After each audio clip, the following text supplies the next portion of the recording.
Comment pourrais-je faire pour dire à Excel, rends-toi directement sur la cellule qui contient le grand total de tout mon tableau?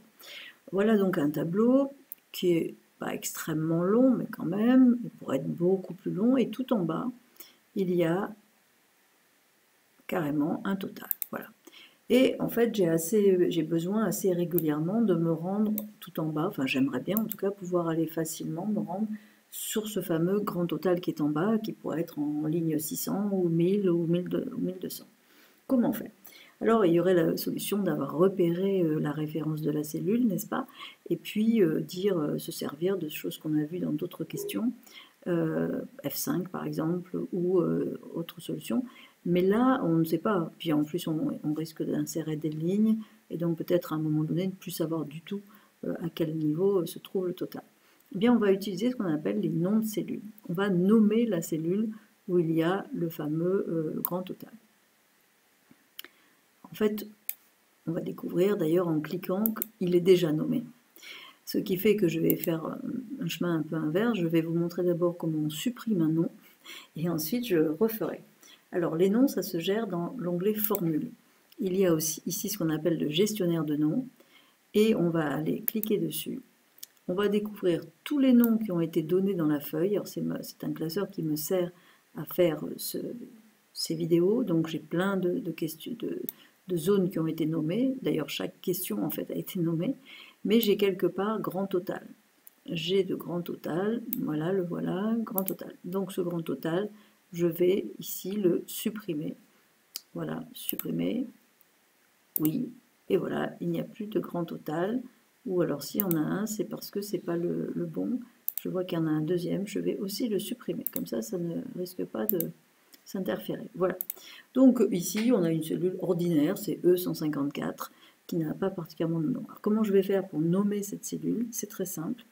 Je vais cliquer dessus, bien sûr, et je vais justement cliquer, sélectionner la référence de la cellule et saisir par-dessus, en l'écrasant, le nom que je veux donner à ma cellule. Alors attention, je n'ai pas le droit de mettre d'espace. C'est interdit. Donc je pourrais mettre un petit underscore, comme on appelle ça, le tiré du 8.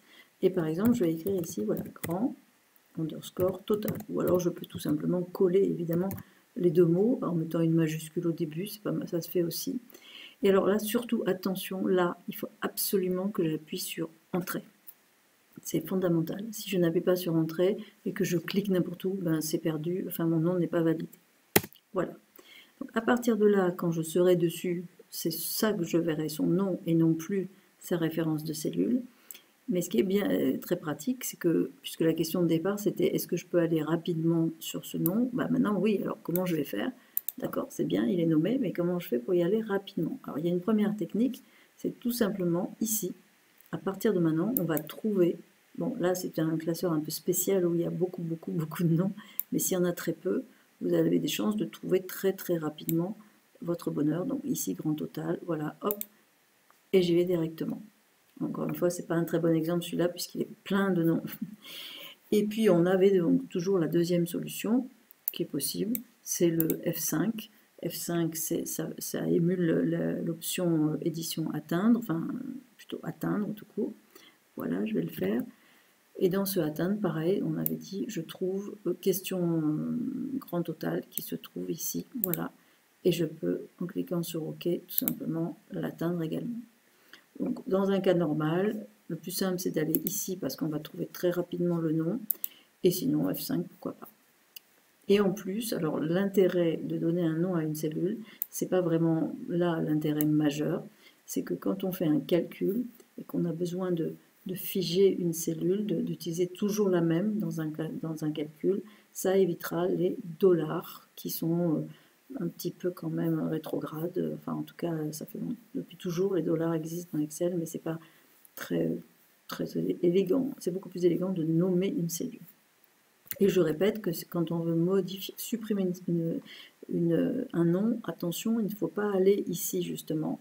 Par exemple, si on a nommé la mauvaise cellule, on s'est trompé de cellule, vous ne pourrez pas ici supprimer ce nom, et même si vous remettez un autre nom à côté, il va s'ancrer sur le précédent. Donc il faut vraiment connaître formule, gestionnaire de noms, où là ils sont tous là, et vous pouvez les supprimer, éventuellement les modifier. Moi, quand je dois modifier un nom, en fait, j'essaie plutôt de le refaire, enfin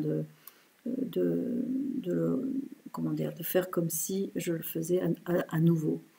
Mais en tout cas, c'est ici qu'on vient supprimer.